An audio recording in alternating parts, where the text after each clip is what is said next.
Vamos dar uma sequência no que nós iniciamos ontem. O tema do encontro é profundidade. E ontem eu dei uma palavra no aspecto espiritual, de nós como casa de Deus, e as duas atitudes que precisam ser tidas para que a gente avance como casa de Deus.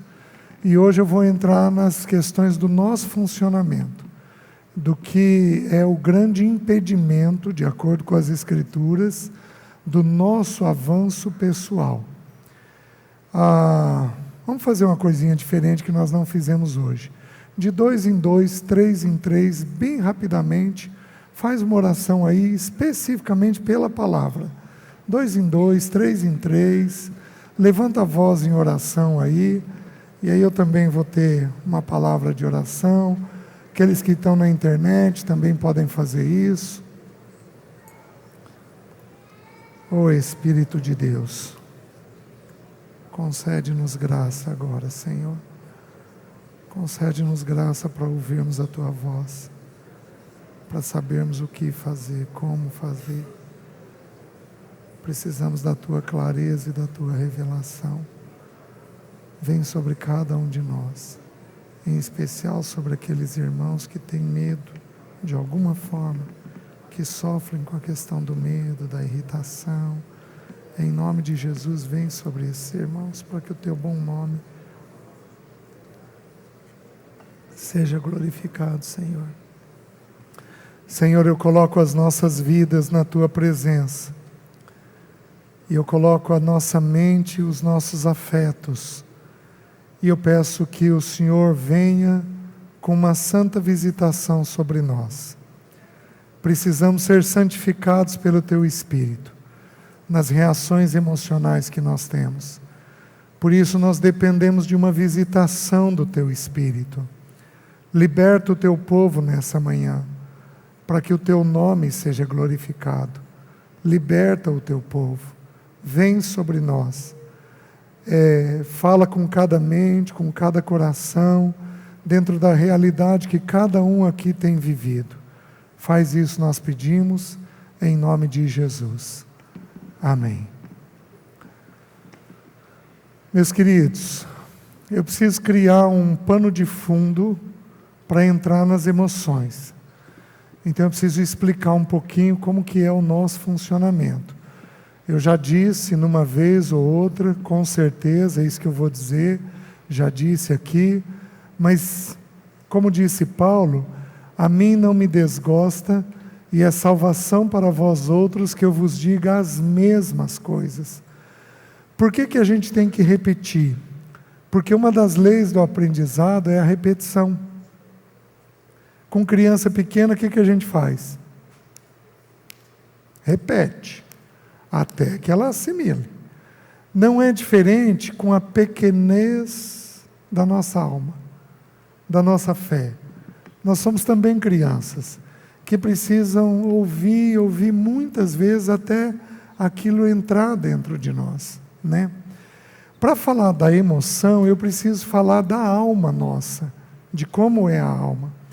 1 Tessalonicenses 5:23, o irmão pode projetar e eu vou apenas citando. 1 Tessalonicenses 5:23. Ele diz assim: o mesmo Deus da paz vos santifique em tudo, e o vosso espírito, alma e corpo sejam conservados íntegros e irrepreensíveis até a vinda do nosso Senhor Jesus Cristo. Isso, está lá. Meus queridos, nós temos um espírito, uma alma e um corpo. O corpo é a parte visível.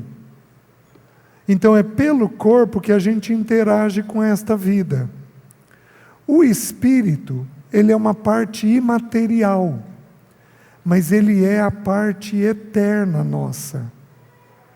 Então, a Bíblia diz em Eclesiastes, e o espírito torna a Deus que o deu, e o pó volta ao pó. Então, o espírito é a parte eterna que todos nós temos. Então, quando você morrer, quando eu morrer, o nosso espírito imediatamente sobe com o Senhor. Então, ela não é um fantasminha, como é retratado em desenhos, em filmes, não é um fantasminha. Deus é espírito e Deus não é fantasma. Deus é Deus, real, verdadeiro. E então nós temos essa parte que toca a Deus e nós temos o corpo que interage com essa vida.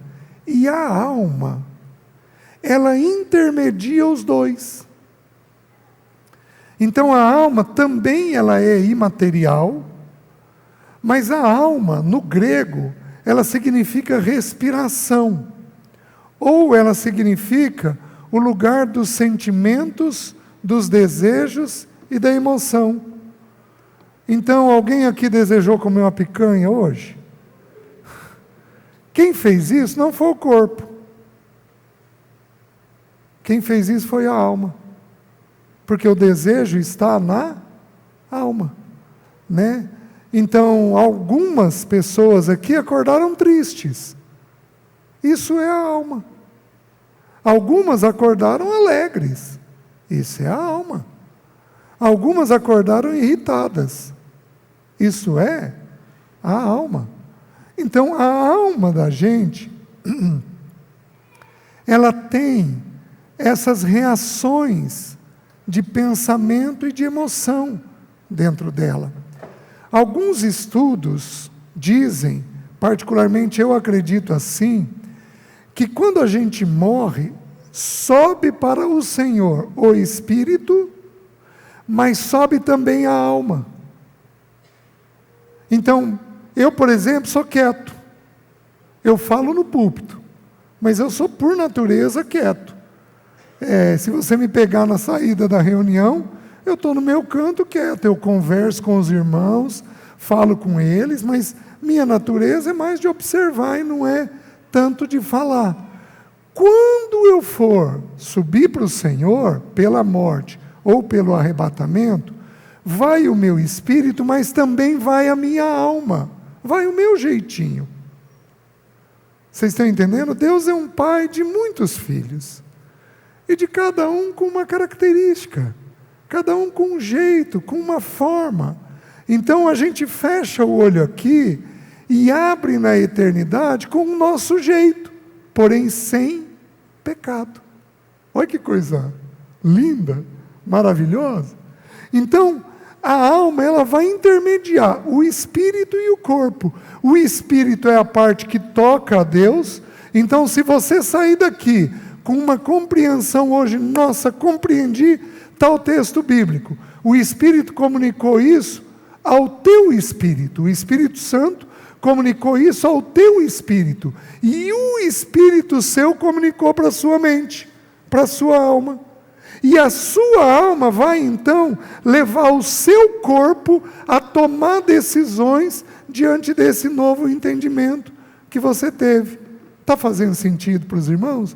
É uma coisa simples, né? Mas eu vou dar os textos que comprovam isso que eu estou dizendo para os irmãos. Eu estou explicando e aí vou abrir os textos para poder mostrar. Então, Tessalonicenses está dizendo que eu tenho um espírito, uma alma e um corpo. O espírito é a parte que toca a Deus, a alma é a parte que tem os desejos, os pensamentos, e o corpo é a parte que eu me relaciono visível, que eu me relaciono nessa vida. Em geral, a gente conhece a pessoa pelo corpo. Aí, à medida que você vai convivendo, você vai conhecendo a alma dela, o funcionamento dela. Tá bom. O que é a alma no final das contas? A alma é o que você pensa, o que você sente e o que você faz. A alma tem esses três elementos: o pensamento, a emoção e a vontade. Alguns de nós têm um cabeção desse tamanho, porque pensam muito. Quem aqui pensa muito? Levanta a mão. Olha lá. Quem aqui sente muito? Levanta a mão. Olha lá. Quem aqui é precipitado, age muito rápido? Levanta a mão. Olha lá. Então, o pecado, porque Antes da queda, Adão tinha uma alma. Quando você estuda Gênesis 2, diz que Deus formou Adão do pó da terra, soprou nele o fôlego da vida, então, soprou o Espírito de Deus, o Espírito do homem no homem, Deus veio e soprou este Espírito nele, e o homem passou a ser alma vivente. Então, na descrição eu tenho o corpo, eu tenho o Espírito, e então eu tenho a alma da pessoa formada dentro dela, o jeitinho da pessoa formada dentro dela. Então, Adão tinha uma alma. Com a queda, a alma nossa ficou distorcida. Então, alguns pensam mais do que deve. Meus queridos, minha cabeça era um poço de pensamento. Mas era um poço fundo. E, muitas vezes, sujo. Alguém aqui já matou alguém na cabeça? Levanta a mão. Vamos de novo. Alguém aqui já matou alguém na cabeça? Levanta a mão. Melhorou. Nossa cabeça é terrível. A primeira lista de pecado que a Bíblia descreve, a única citada por Jesus, Marcos capítulo 7. O primeiro pecado descrito, cabeça. Porque de dentro do coração do homem é que brotam os maus pensamentos. Então todos nós aqui temos maus pensamentos. Desde ter coisas que nós não podemos, ser quem nós não somos, até destruir os outros. Todos nós temos maus pensamentos. Em escalas diferenciadas, né? Alguns que são mais ansiosos pensam, mas pensam e a cabeça não para de pensar. Porém outros sentem muito. E aí são instáveis. Tem instabilidade emocional. Então tem quadros descritos na psiquiatria, na psicologia, a respeito disso, mas foi a queda quem fez essa instabilidade dentro de nós. E alguns têm esse problema na vontade. São precipitados, são muito rápidos, quando vem já fez, e aí depois está arrependido daquilo que fez, e vai ter que corrigir aquilo que fez, e vai por aí afora. Né? Uma vez, eu estava conversando com um irmão, e ele falando de um hotel que ele tinha ficado, e aí foi a primeira vez que eu me deparei com isso. E aí ele virou para mim e falou assim: peraí, César, eu vou ligar lá para ver se tem vaga, para eu ir viajar para lá. Aí, eu era jovem, né? Ele parou na hora e falou: não, vamos fazer assim. Eu vou te escrever o telefone aqui e você liga. Eu vi que na hora ele parou. Por que ele parou? Porque ele era precipitado. Não era papel dele ligar para ver vaga para mim. Mas ele se propôs. Quem aqui já fez esse tipo de coisa? Olha lá. Vocês estão me entendendo? E aí a gente acaba entrando em situações que não são nossas e que não nos pertencem, né? Tem um versículo em Provérbios maravilhoso que diz assim: como quem pega um cão pelas orelhas que passa pela rua, assim é aquele que se mete em questão alheia. Se você pegar um cão que está passando pela rua, pela orelha, o que ele vai fazer com você? Vai te morder, certo? Assim é quando a gente se mete em questão alheia. Presta atenção. Tudo que você vê é para você orar, mas nem tudo que você vê é para você pôr a mão. Tudo que você vê é para você orar, mas nem tudo que você vê é para você pôr a mão. Senão a gente entra em questão alheia. Certo? Tá bom. A alma, ela é composta então desses 3 elementos. Vamos fazer um joguinho aí para gravar, um exercício. Faz isso daqui, ó. Pensamento, emoção e vontade. Pensamento, emoção e vontade. Então, quem é o César? O César é o que ele pensa, o que ele sente e o que ele faz. Esse é o César. Então eu vou mostrar 2 textos bíblicos que mostram a alma. Romanos 12, 2. Diz assim: e não vos conformeis com este século, mas transformai-vos pela renovação da vossa mente, para que experimenteis, emoção, qual seja a boa, perfeita e agradável vontade de Deus. Olha os 3 elementos da alma descritos num único versículo: pensamento, emoção e vontade. Então, nós temos esses 3 elementos dentro de nós. Abram também em Filipenses 2, versículo 2 e 3.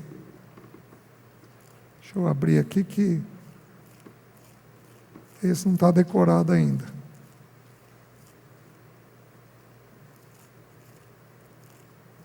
Filipenses 2, 2 e 3. Diz assim: se há, pois, alguma...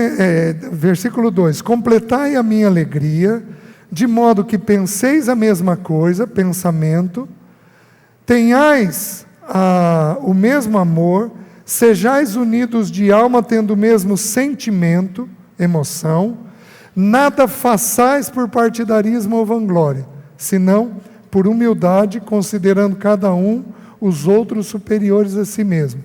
Os 3 elementos também descritos no texto bíblico. Fez sentido? Tudo bem. Então o César é o que ele pensa, o que ele sente e o que ele faz. Porém, existe uma outra regra dentro desta regra. Qual regra que é? Só sentimos o que pensamos. Só sentimos o que pensamos. Quem aqui acordou triste? Levanta a mão. Tá.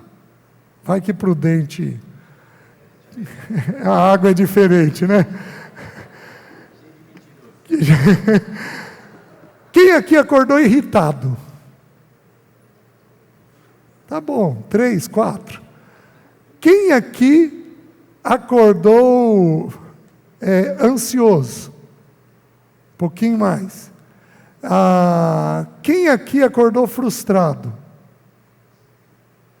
Tá, o resto é tudo autista. Tá, você teve algumas emoções hoje. Tem certeza disso daí. Por que você teve? Porque nos últimos dias você andou pensando em determinadas coisas. Vamos dar o texto bíblico. Então a regra é: sentimos o que sentimos, porque pensamos o que pensamos. Pensamento gera emoção. Eu perco alguém da minha família. Qual vai ser a emoção? Tristeza. Porque eu pus na mente morte. E aí, o sentimento natural do pensamento da morte é qual? Tristeza. Então, o que ocorre? Cada emoção nossa deriva de um pensamento. Abram em João, capítulo 16, versículo 5. João 16, 5. Jesus está falando da morte dele. Olha o que ocorre. Mas agora vou para junto daquele que me enviou, e nenhum de vós me perguntas para onde vais? Aí ele diz assim: pelo contrário, porque vos tenho dito estas coisas, a tristeza encheu o vosso coração. Por que eles tiveram tristeza? Porque Jesus jogou na mente deles a informação de que ia passar pela morte. Pensou, sentiu. Pensou, sentiu. Essa é a regra. Então, as nossas emoções estão diretamente ligadas ao pensamento que nós temos. Então, os hormônios podem interferir um pouco nisso. As mulheres, as irmãs, no período pré-menstrual, elas têm isso um pouco mexido? Claro que tem, só que a regra ainda é a mesma. Tem que pensar para sentir. Não tem outro jeito. Uma ocasião, eu ajudei uma pessoa numa crise de ansiedade e depressão muito grande, e aí ela ficou bem. E nós encerramos os encontros que a gente tinha. Tá bom. Passado um ano, talvez, ela veio atrás de mim, César, está voltando.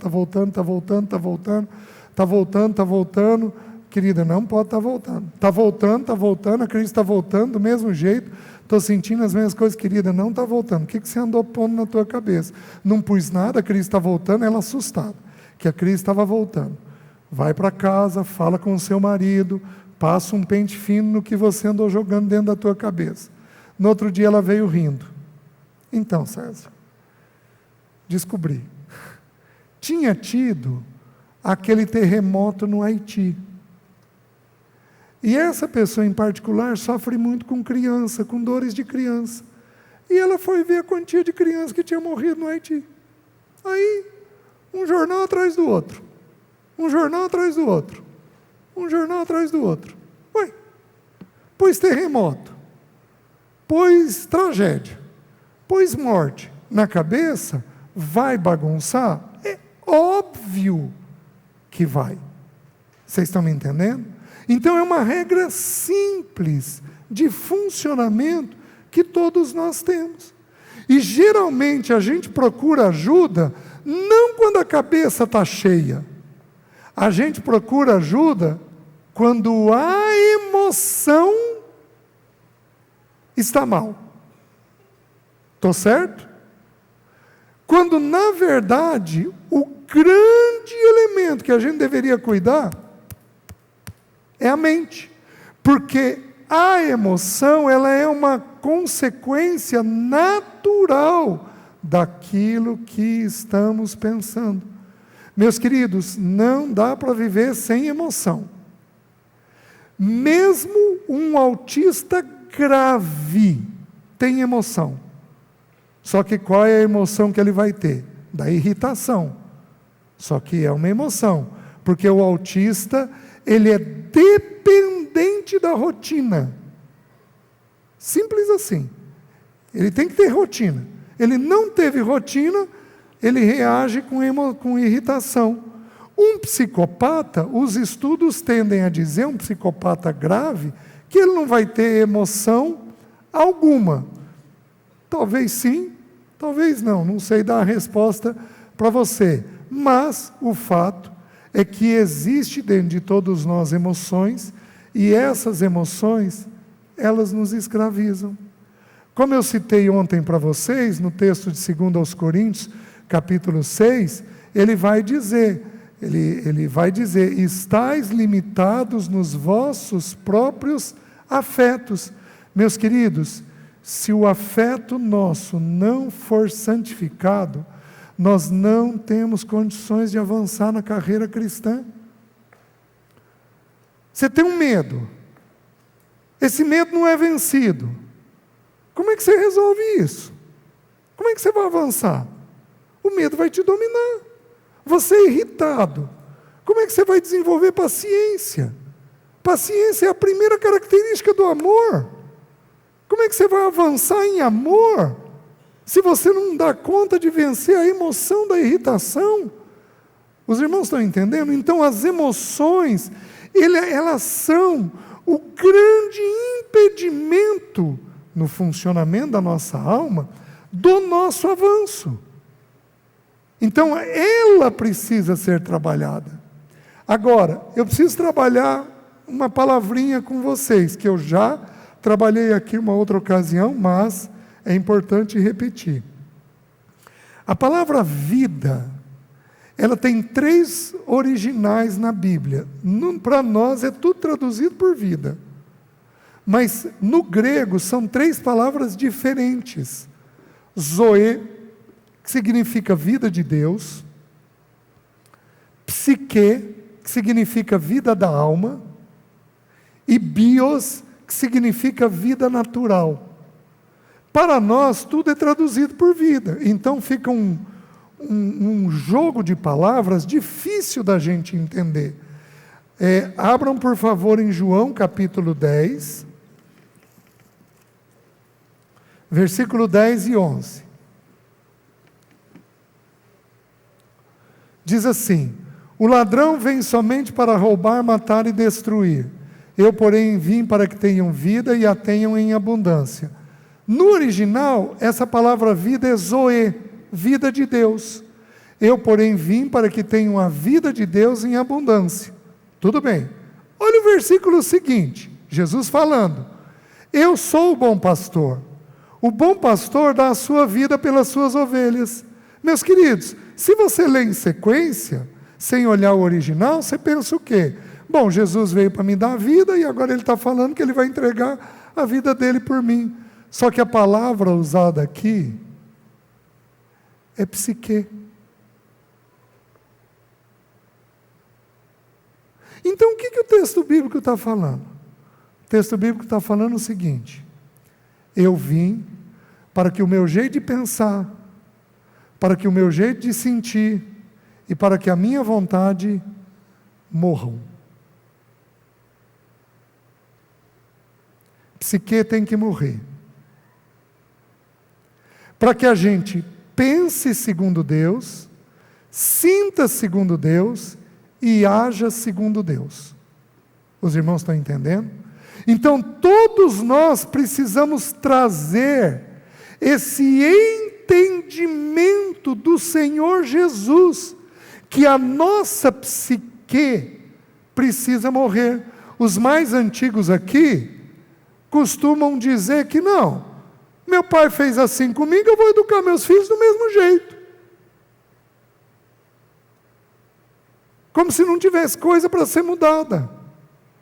Né? Quando um homem não ouve uma mulher, a sua auxiliadora, a sua esposa, ele está dizendo o quê? Não, é o meu jeito de pensar, eu não tenho que morrer no meu jeito, eu tenho que ser do meu jeito.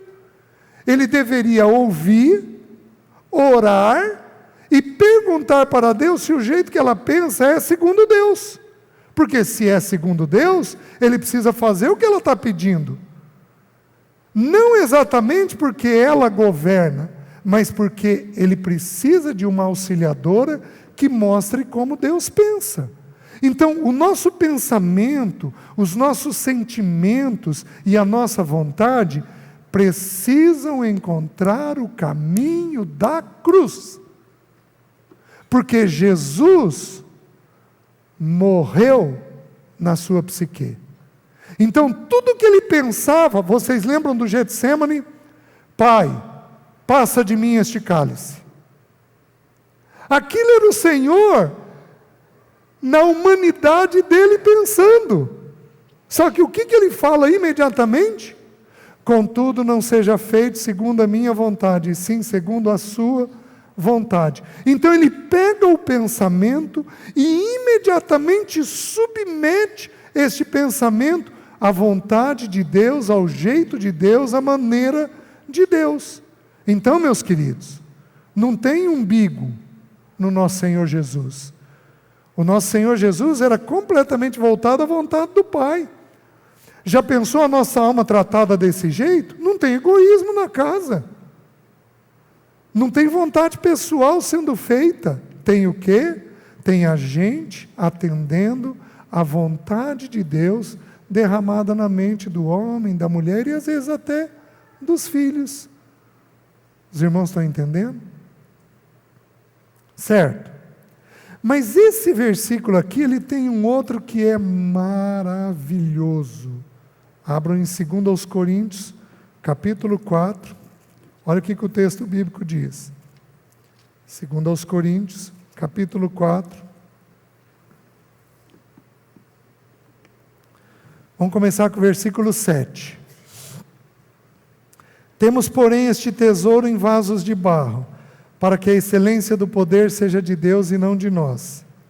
Em tudo somos atribulados, porém não angustiados, perplexos, porém não desanimados, perseguidos, porém não desamparados, abatidos, porém não destruídos. Veja agora, levando sempre no corpo o morrer de Jesus, para que também a sua vida se manifeste em nosso corpo.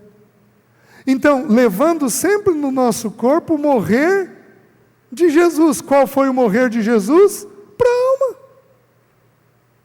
Então ele sujeitou todo pensamento ao jeito que Deus pensa, toda emoção ao jeito que Deus pensa, toda vontade ao jeito que Deus pensa. De tal maneira que não era o pensamento dele, a emoção dele, nem a vontade dele. Era o pensamento do Pai, a emoção do Pai e a vontade do Pai. Está fazendo sentido para os irmãos o que está sendo ensinado? Então aí nós compreendemos que nós temos que trazer este morrer no nosso corpo. Então quando um homem grita, minha irmã, estou te dando o segredo,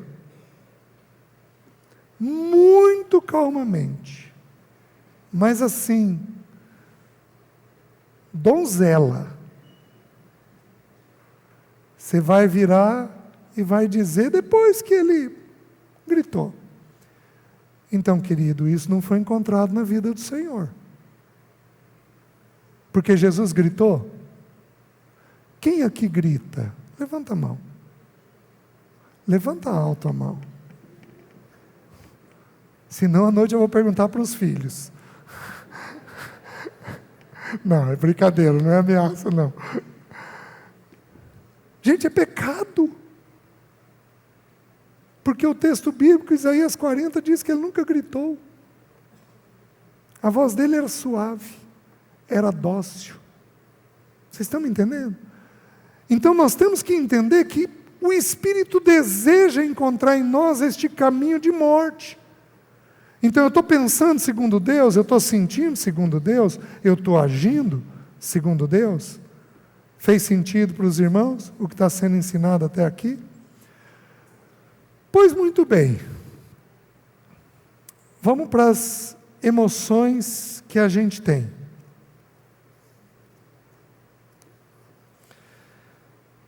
Se eu for seguir a ordem das Escrituras, as duas primeiras emoções que eu tenho que estudar é medo e irritação. Quem aqui nunca teve medo? Levanta a mão. Meus queridos, o gaúcho que mete um revolvão na cintura, ele tem medo? Senão ele não põe o revólver na cintura.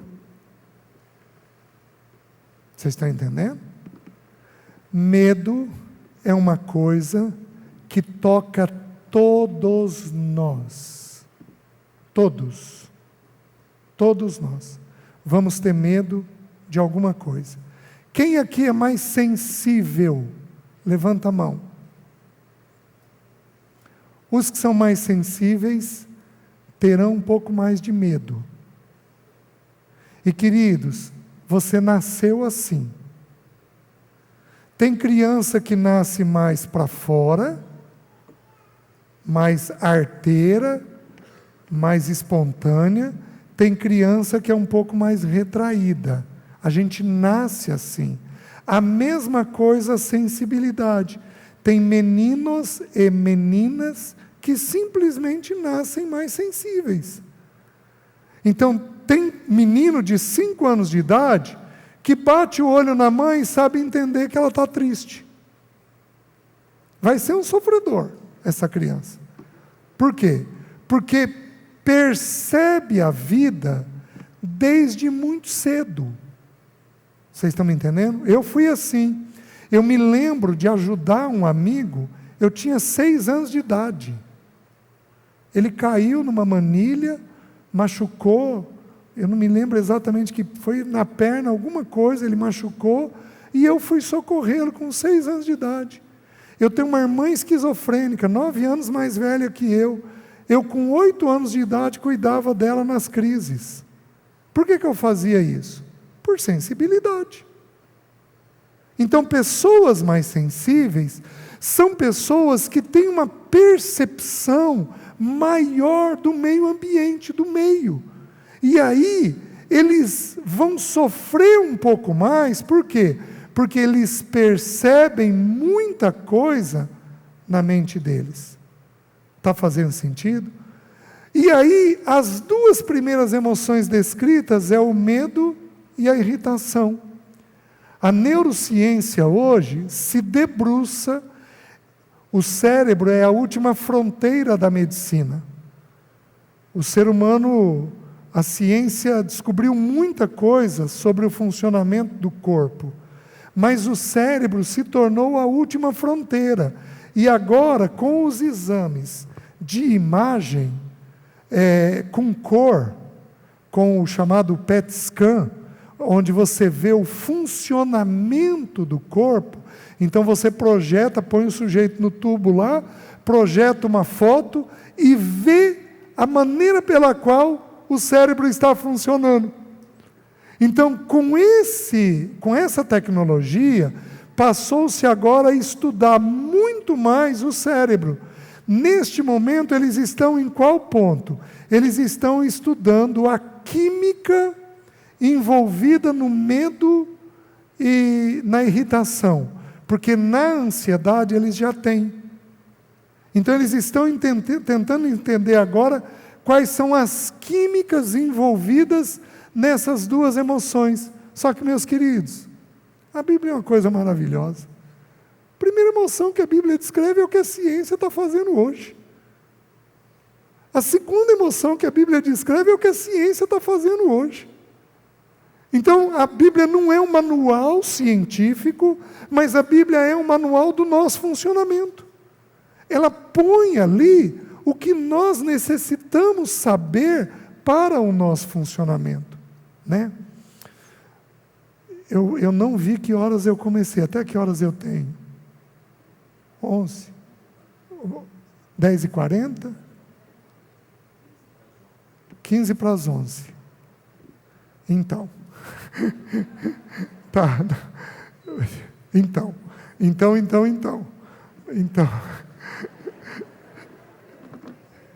Eu tenho um problema com o tempo sempre, desculpe, irmãos. Vamos começar a falar sobre o medo. Gênesis capítulo 3. Vamos lá. Nós vamos dentro do que for possível, o que não for possível, o Senhor vai nos ajudar em algum outro momento. Gênesis 3. Versículo 6.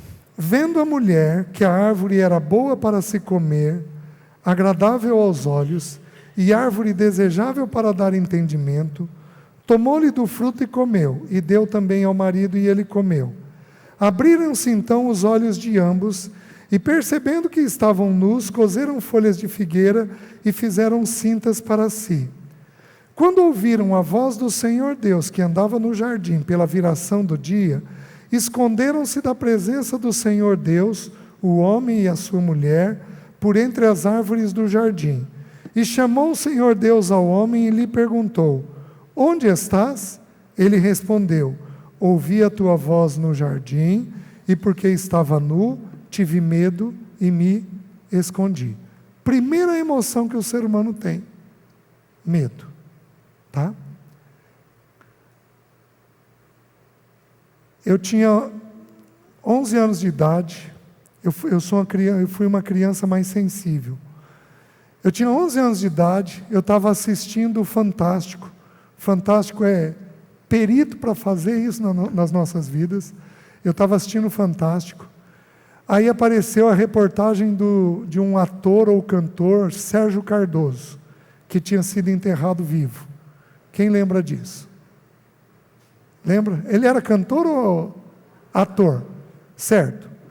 O Fantástico teve o cuidado de mostrar o túmulo dele. E ele com o braço para fora do caixão. Ele tinha uma coisa chamada catalepsia. Catalepsia é quando as funções vitais ficam tão baixas que elas não são auscultadas. Então a pessoa era, antigamente, tida por morta. Hoje a medicina criou um protocolo. Para todo morto, eles injetam água no ouvido e abrem o olho. Se a pupila mexer, é porque está vivo. Porque ainda tem reflexo. Então eles criaram um protocolo para isso. O fato é o seguinte, eu vi isso, e aí eles criaram um teatro de uma pessoa cataléptica no caixão. Alguém assistiu essa reportagem? Não. Gente, entrou. Você enterrado vivo, você enterrado vivo, você enterrado vivo, você enterrado vivo. Hoje eu consigo rir. Alguém aqui já teve esse medo de ser enterrado vivo? Opa, olha lá. Certo. Aí eu não dormia mais. Porque se eu dormisse, eu tinha qual sensação? Que ia ser enterrado vivo. 11 anos de idade. O que eu fiz para me resolver? Pus a mão no pomo de Adão. E ficava engolindo. E quando o pomo subia e descia, o que eu pensava? Estou vivo. A minha fono, ela diz que isso que eu fiz na minha formação me deixou com a voz rouca. Então a voz rouca é fruto desse medo que eu tive. Aos 14 anos de idade, do mesmo jeito que o medo veio, foi embora. Aos 15 anos de idade me converti. Aos 22 anos casei. Aos 23 anos acordei um dia, vou ser enterrado vivo. Vou ser enterrado vivo, vou ser enterrado vivo, vou ser enterrado vivo, ai meu Deus, ai meu Deus, ai meu Deus, ai meu Deus, ai meu Deus, ai meu Deus, e a mesma coisa. Aí dormia à noite, segurava a mão da minha esposa, e aí ficava conversando, você garante que você não vai deixar que eu seja enterrado vivo? Porque, gente, medo é uma coisa terrível, mas terrível. Existem 3 palavras no grego para medo, tudo é traduzido por medo. Olha como é que o português fica infeliz. Uma delas é phobos, de onde vem fobia, que é esse medo forte, arroubo, susto. Quando você fica assustado, quando você tem aquele arroubo, aquele sobressalto, o nome disso é phobos, é fobia. Deilia, que significa covardia, ou seja, eu não enfrento, e eulabeia, que significa prudência, cautela. Então é importante a gente ter medo de atravessar uma rua movimentada? O nome disso é eulabeia, é uma prudência. Então tem medo que é saudável, nem todo medo é ruim. O ruim é a covardia, e o phobos é desesperador dentro da gente. Porque no medo a gente supõe que algo pode acontecer, mas no phobos a gente tem certeza que está acontecendo. Aquilo vai acontecer, vai acontecer, vai acontecer. É o jeito que a mente da gente enxerga. Tá bom. Aos 23 anos acordei com isso. Passei uns 4 meses desse jeito. Você garante que eu não vou ser enterrado vivo? Você garante que eu não vou ser enterrado vivo? Aí o medo começou a mudar. Vou perder tudo financeiramente? Quem já teve medo disso? Não vou ter condições de sustentar meus filhos? Quem já teve medo disso? Vou ter um tumor na cabeça? Sabia o lugar? Quem já teve medo disso? Meus queridos, quem já teve medo de doenças de uma forma geral e de morte? Levanta a mão. Olha lá. Eu já morri de tumor no cérebro, de tumor no intestino, eu tive AVC, eu tive esclerose lateral múltipla, eu só tenho as mais graves. A mente da gente, eu sou filho de farmacêutico. A farmácia do meu pai era o hospital da região. O meu pai trazia os doentes graves para a cidade grande e eu acompanhava ele. Foi entrando, só coisa grave. eu via. Foi o jeito que o meu cérebro aprendeu a pensar. Então aí eu tive medo de ter um tumor na cabeça, medo de enlouquecer. Quem já teve esse medo de endoidar? Levanta alta a mão. Deixa eu ver os pirados aqui junto comigo. E medo de me matar. Quem já teve esse medo? Eu era presbítero e tinha esse medo. Medo de me matar. Vou pegar o revólver de um guarda na rua, vou pôr na cabeça e vou puxar o gatilho. Gente, tudo tem a ver com a tua história. Eu tinha uns 8 anos de idade, uma amiga minha, um pouquinho mais velha, se matou por causa de um namorado. Tomou veneno de rato. E aquela noite que ela fez isso, foi uma noite que minha mãe estava viajando, deu uma tempestade, e eu e meu irmão menor corremos para a cama do meu pai, assustados. Então foi uma noite assustadora, eu acordei com a informação que ela tinha se matado. Pum! Por que eu tive o pensamento mais tarde? Porque tinha entrado na minha mente de alguma maneira. Nenhum de nós aqui é pirado. Os pensamentos entram dentro de nós porque tem a ver com a história que foi vivida, com aquilo que foi alimentado na nossa mente. Por isso que nós, pais, temos que ter um cuidado enorme com a mesa.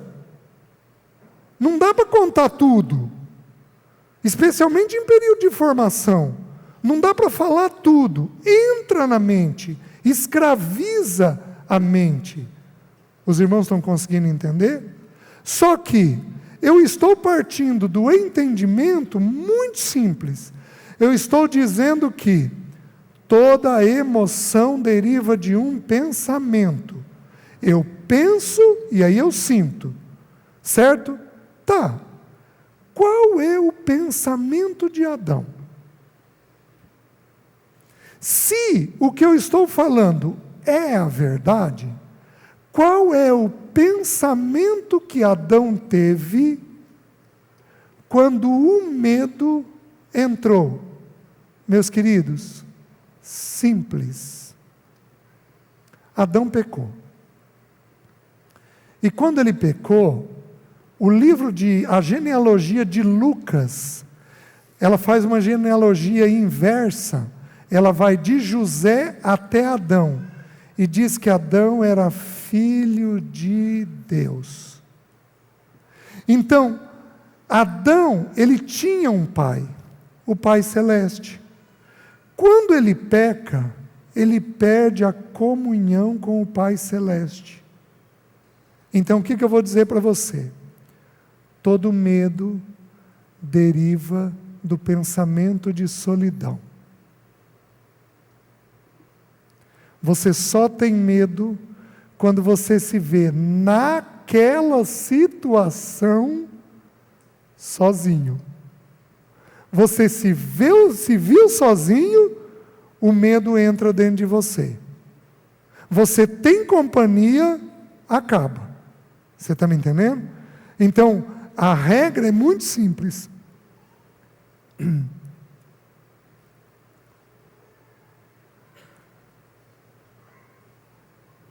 Olha o que houve comigo.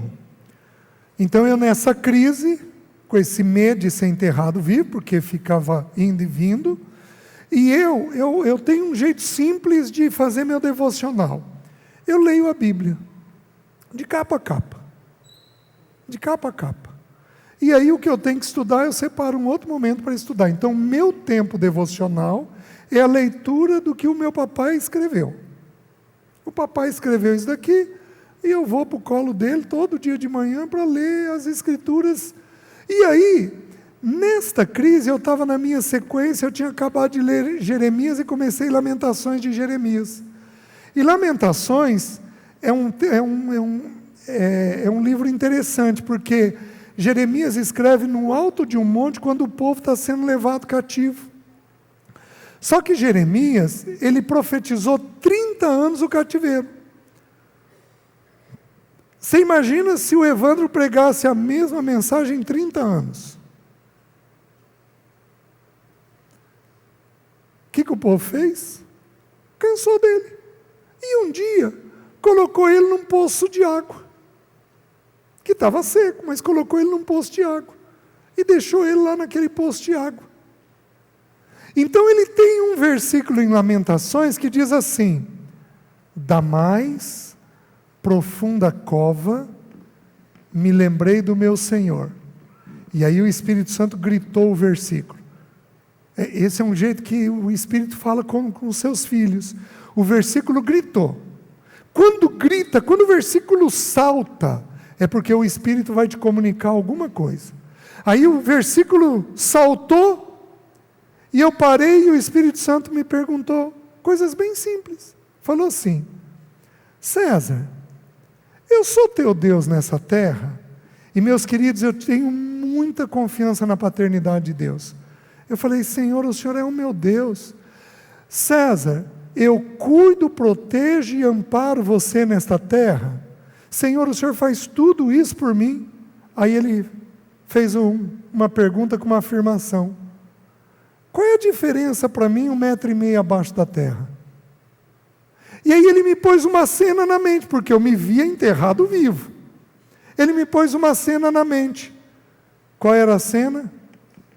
Eu enterrado, vivo, com a presença dele. Nunca mais tive medo. Porque eu nunca mais me vi sozinho nessa situação. Os irmãos estão entendendo? Nunca mais tive o medo. Eu fui visitado por ele. Eu pagava aluguel. Eu fui comprar o apartamento meu 17 anos depois de casado. Demorei para conseguir ter o apartamento. E eu tinha uma luta, e meu Deus, e se eu morrer, Alessi, os filhos, como é que vão ficar? E aí um dia, numa esquina em Maringá, na Paraná com a Nel Alves, o Senhor me visitou.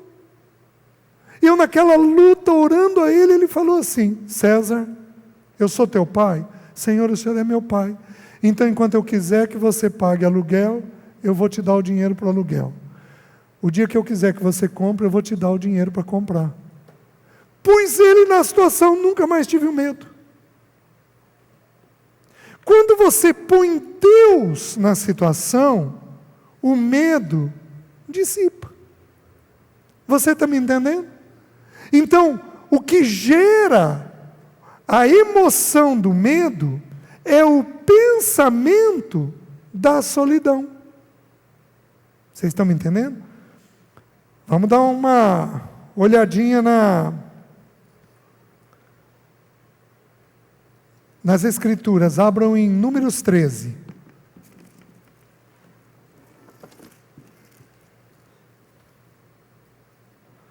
Lembra dos 12 espias?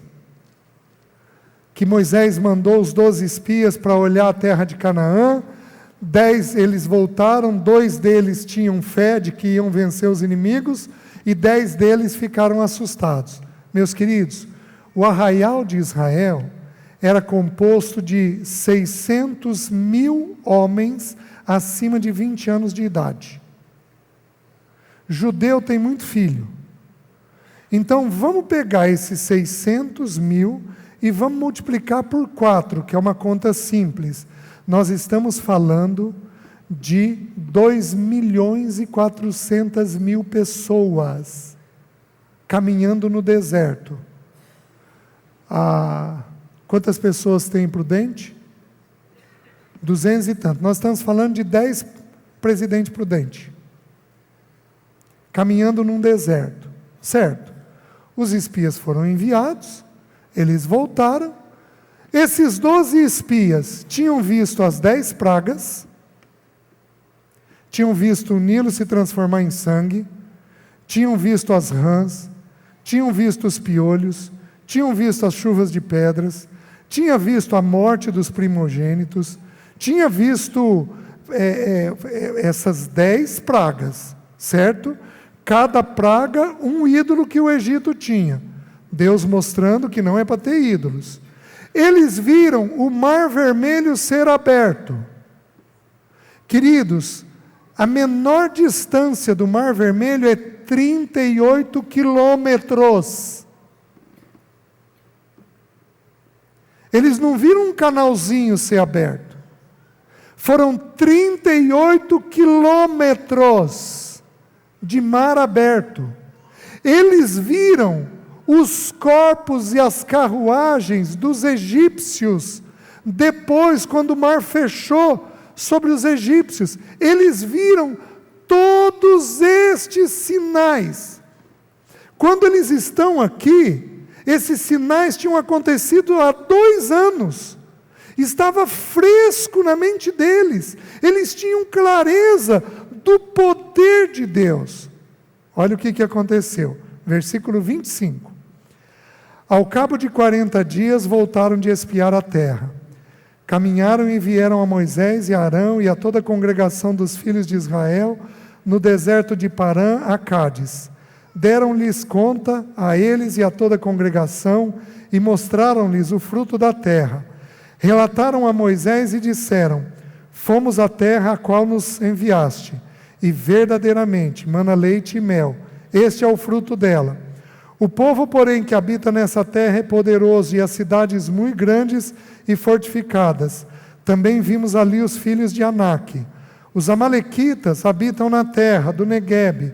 Os heteus, os jebuseus, os amorreus habitam na montanha. Os cananeus habitam ao pé do mar e pela ribeira do Jordão. Então Calebe fez calar o povo perante Moisés e disse: Eia, subamos e possuamos a terra, porque certamente prevaleceremos contra ela. Porém, os homens que com ele tinham subido, disseram: não poderemos subir contra aquele povo, porque é mais forte do que nós. E diante dos filhos de Israel, infamaram a terra que haviam espiado, dizendo: a terra pelo meio da qual passamos a espiar é terra que devora os seus moradores, e todo o povo que vimos nela são homens de grande estatura. Também vimos ali gigantes. Os filhos de Anak são descendentes de gigantes, e éramos aos nossos próprios olhos como gafanhotos, e assim também o éramos aos seus olhos. Gente, o medo distorceu a realidade. Eles conversaram com os gigantes? Não. Mas eles sabiam o que os gigantes pensavam deles. Nós somos como que gafanhotos aos seus olhos. Porque o medo distorce a realidade. Minhas irmãs, uma mulher medrosa, quais das meninas aqui tem medo? Levanta a mão. Uma mulher medrosa pode deixar o seu marido ansioso. Aí precisa.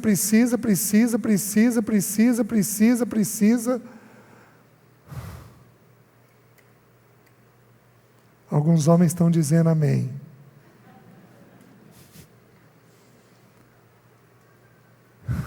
Porque o medo distorce a realidade. Então nós precisamos olhar se aquele medo é prudência ou se aquele medo é fobia. Se for fobia, vai trazer susto na casa. Vocês estão conseguindo entender? Se for prudência, é algo que nós temos que providenciar, que temos que ir atrás para poder ajudar e resolver. A mesma coisa ocorreu, o que ocorreu com os espias, ocorreu com os discípulos no barquinho quando veio a tempestade, e Jesus veio andando sobre as águas, descrita lá em Mateus, se não me engano, 13. O que eles disseram?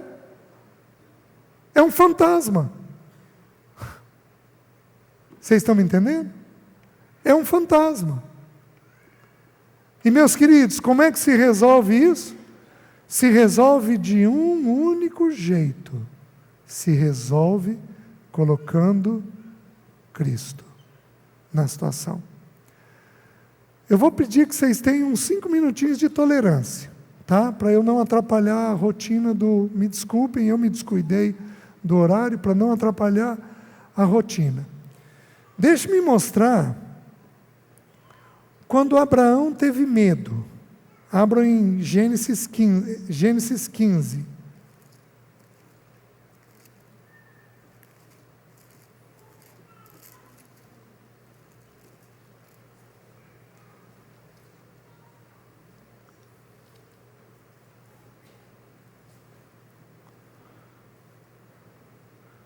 Abraão passou por uma guerra, porque Ló foi levado cativo, e ele foi lá e interviu na guerra e saiu vitorioso, certo? Olha o que diz. Depois destes acontecimentos, 15:1, veio a palavra do Senhor a Abraão, numa visão, e disse: não temas, Abraão, eu sou o teu escudo, o teu galardão será sobremodo grande. Eu sou o quê? O teu escudo. Meus queridos, usa-se um escudo onde? No braço. Tem presença no escudo? Quando você usa um escudo, você sente a presença do escudo? Sim. Presença tirando o medo. Não temas, eu sou o teu escudo. Vejam Gênesis 26, 24. Com Isaac.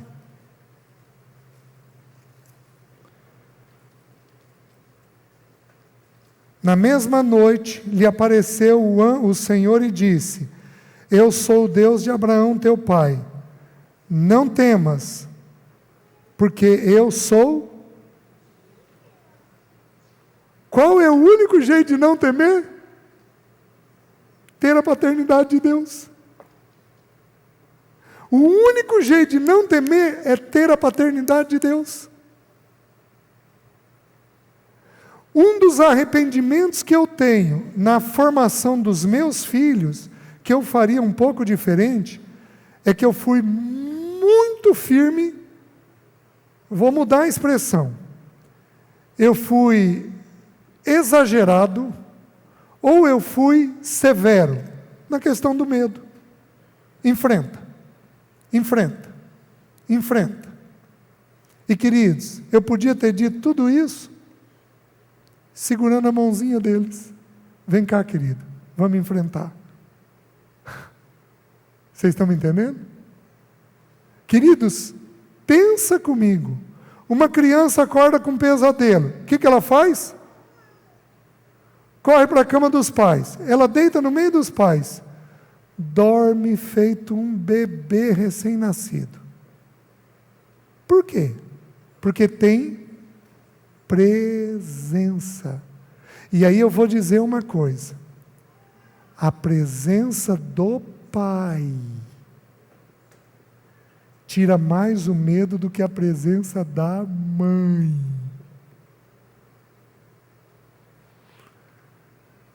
Se eu for olhar os irmãos aqui que têm medos mais acentuados, eles de alguma forma tiveram ausência paterna. Ou você foi muito exigente, e aquilo que o pai deu não foi o suficiente. Porque a figura, vou dar prova bíblica. Abro em 1 a João, capítulo 4, versículo 18. Lá diz assim: no amor não existe medo. Antes, o perfeito amor lança fora todo medo. Então, deixa eu parar aqui. É óbvio que se ele está dizendo que no amor não existe medo, não quer dizer que se eu tenho algum medo eu não tenho amor nenhum. Ele está dizendo que naquela área que eu tenho medo, eu não consigo ver o amor perfeito de Deus Pai. Quem é o único que ama perfeitamente? Deus Pai. Nós sabemos do amor de Jesus, mas a ênfase de João é na figura do Pai e do Filho, especialmente do Pai. Vocês estão me entendendo? Então, o Pai é quem tira o medo. Antes, o perfeito amor lança fora todo o medo. Aí diz assim: ora, o medo produz tormento. Logo, aquele que teme não é aperfeiçoado no amor. Queridos, olha a força do texto. Os irmãos que aqui, neste momento, são dominados pelo medo, eles conseguem avançar no amor? Não! Olha o tamanho da limitação que a emoção está produzindo. Porque o sujeito com medo, ele não pensa em outra coisa a não ser no medo. Então ele não consegue ter a percepção da esposa, ter a percepção do marido, ter a percepção dos filhos. Por quê? Está de sobressalto o tempo todo. Está com fobos o tempo todo. Os irmãos estão entendendo? Então isso é um limitador. Chega aqui na reunião da igreja, uma palavra abençoada, o Evandro sobe, os irmãos sobem, dão uma palavra abençoada. E como é que é a igreja? Como é que você está quando você está com medo? Você consegue absorver? Não. Porque você não pensa em outra coisa a não ser no medo. Quem aqui hoje de manhã já pensou nos seus medos? Levanta a mão. Olha lá. Bom, também eu perguntei muito, né? Então pode ter pensado por causa disso. Porque o medo fica ocupando a mente. Vocês estão me entendendo? Então assim, não tem jeito. Se a gente quer produzir uma geração mais saudável, os pais, homens, em particular, têm que ter proximidade com os filhos. Porque à medida que tem, o filho consegue linkar a presença do pai terreno com a presença do Pai Celeste de um jeito mais tranquilo. Última porção, Isaías 41.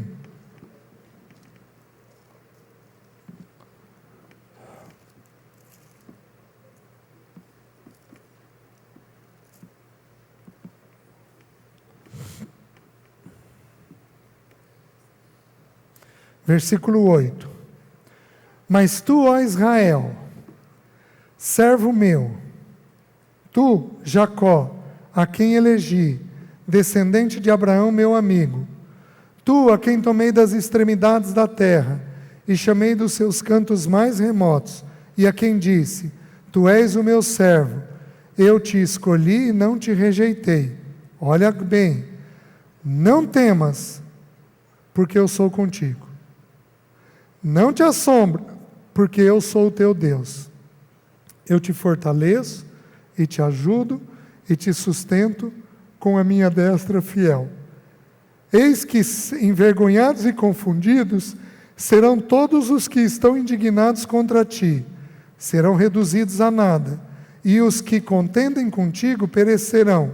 Aos que pelejam contra ti buscá-lo-ás, porém não os acharás, serão reduzidos a nada, e a coisa de nenhum valor os que fazem guerra contra ti. Agora o 13.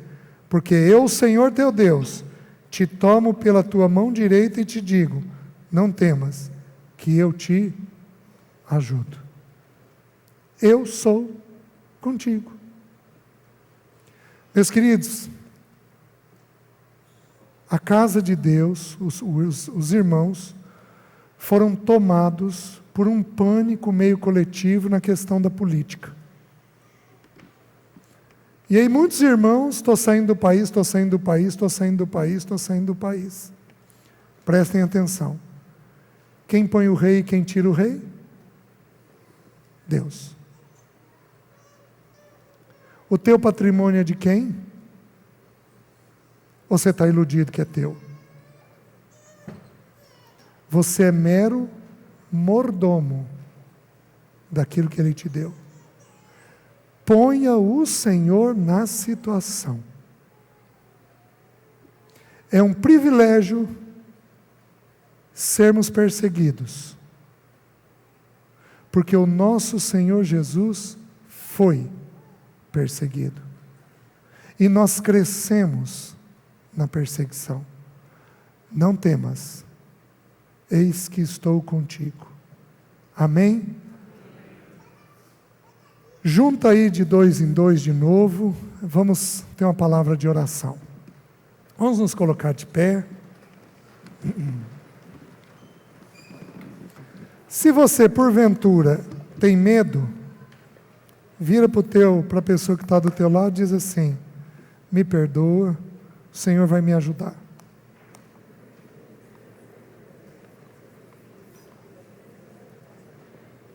Vamos orar? Espírito Santo de Deus, visita o teu povo e a tua casa. Visita-os com graça, com entendimento, fortalece-os, enche-os de ti, para que o teu bom nome seja glorificado. Visita o teu povo, visita os nossos corações e dá-nos um senso apurado da tua presença, para que o teu bom nome seja glorificado nas nossas vidas. Cuida de nós, eu oro em nome de Jesus. Amém.